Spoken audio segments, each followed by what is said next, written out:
The golden child and the background character. If you've ever been the good child, the quiet one, the one who was expected to sacrifice everything so someone else could shine, this story is for you. Because sometimes the people who teach you about loyalty are the same ones who break it. And sometimes the truth doesn't come out until you're standing in a white dress in front of 200 guests, realizing your parents' seats are empty. Growing up, my sister Ava was the star. She wasn't smarter than me. She wasn't kinder than me. But she was louder, more dramatic, more special. And my parents loved special. If Ava wanted dance lessons, she got them. If Ava wanted a new phone, she got it. If Ava wanted to quit something halfway, everyone understood. When I graduated top of my class, Dad said, "That's what we expect from you."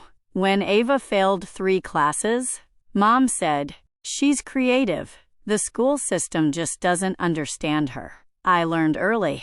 I was the dependable one, the responsible one, the one who didn't make waves, which really meant I was the one who was expected to give up things quietly. The proposal.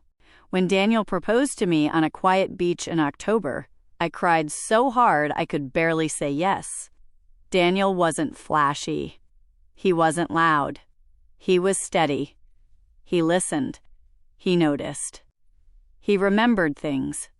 And most importantly, he saw me, not as Ava's sister, not as the responsible daughter, not as the one who can handle it. Just me. We set a wedding date for June 18th. The venue was booked. Deposits paid. Invitations designed. For the first time in my life, something was about me. And I was terrified something would ruin it. I just didn't know it would be my own parents. The Bali retreat, 3 months before the wedding, my mom called. Her voice had that tone, the one that meant I was about to be told to be understanding. "Ava has an incredible opportunity," she said. Apparently, Ava, who had recently declared herself a wellness and lifestyle influencer, had been invited to an exclusive retreat in Bali. The retreat? June 18th, my wedding day. "She can't change it," Mom said quickly. "This could change her career." I blinked at the phone. "So, what does that have to do with my wedding?" Silence. Then Dad's voice in the background. "Tell her." Mom exhaled. "We think you should move the date." I actually laughed. I thought it was a joke. It wasn't. "Everything is booked," I said. "Deposits are non-refundable." Dad got on the phone. "Money comes and goes. Family is forever." I felt something crack inside me. "Exactly," I replied. "Family is forever." Which is why I assumed my sister would want to attend my wedding. That's when it shifted. They said I was selfish. They said I lacked humility. They said I had always been too independent. And then my father said the sentence I will never forget. "If you can't put your sister first this one time, maybe you need to learn humility." The boycott. 2 weeks later, I received a formal email. An email from my own parents. It said they would not attend my wedding if I refused to move the date. They called it a loving consequence. They said they hoped their absence would teach me perspective. I sat on the kitchen floor, reading it over and over again. Daniel found me there. He didn't say, "It'll be fine." He didn't say, "They'll change their minds." He said, "This is not normal." And for the first time in my life, someone validated that maybe I wasn't the problem. The secret Daniel discovered. Here's what my parents didn't know. Daniel works in finance. Quietly. Brilliantly. He's the kind of man who reads contracts for fun. After the email, he asked a simple question. "Have you ever looked at your credit report?" I hadn't. Why would I? I trusted my parents. They had always handled things. So Daniel pulled it up, and that's when we saw it. 2 credit cards opened when I was 19, a personal loan. a co-signed investment account, over $42,000 in debt. In my name. I felt like I couldn't breathe. I had never opened those accounts. Daniel kept digging. The payments? Linked to my parents' address. The Bali retreat deposit? Paid from one of those cards. The real reason, it wasn't about humility. It wasn't about family unity. It was about control. I had recently moved my savings my parents couldn't access. I had refused to co-sign something for Ava. I had stopped being the backup plan. They weren't punishing me. They were losing access to me. And they were angry. Daniel contacted a lawyer. We gathered evidence. We froze accounts. We documented everything. And then he asked me one question. Do you want to expose this privately or publicly? I didn't answer right away, but a small, quiet voice inside me whispered.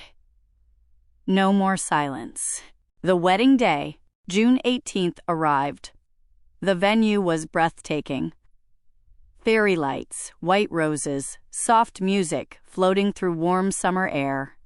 200 guests filled the seats. Except 2. Front row. Left side. Empty. People whispered. They speculated. They pitied me.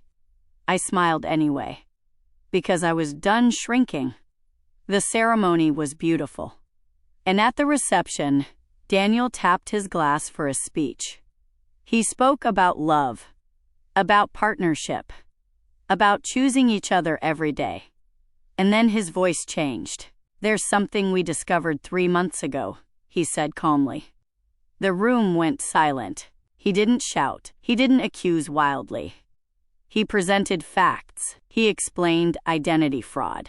He explained financial exploitation. He explained how the Bali retreat had been funded. And then he said humility is not accepting abuse. It's recognizing your worth and walking away from those who refuse to see it. You could hear a fork drop. My aunt gasped. My cousin started recording. Someone whispered, "Oh my God." And then Daniel finished. Today, my wife is free, and anyone who truly loves her is welcome to stay in her life. But control disguised as family ends here. I wasn't shaking. I wasn't crying. I was calm. For the first time ever. The fallout. The calls started the next morning. Angry relatives. Defensive messages. Accusations of airing dirty laundry. But here's what surprised me. More people supported me than I expected. Quiet cousins messaged me privately. An uncle admitted he'd suspected financial manipulation for years. Even my grandmother called and said, "I'm proud of you." My parents threatened to sue. They didn't, because the evidence was airtight. Eventually, they settled the debt. Quietly. Quickly. Ava posted from Bali about cutting toxic people. I blocked her. What I learned, boundaries are not selfish. They are survival. Financial independence is emotional independence. The people who show up when it's hard, that's your real family. Daniel didn't just marry me. He stood beside me. And that's the difference between love and obligation. Final reflection. If I had moved my wedding date, if I had apologized, if I had stayed quiet, nothing would have changed. They would have taken more, expected more, controlled more. Sometimes the most humble thing you can do is refuse to kneel.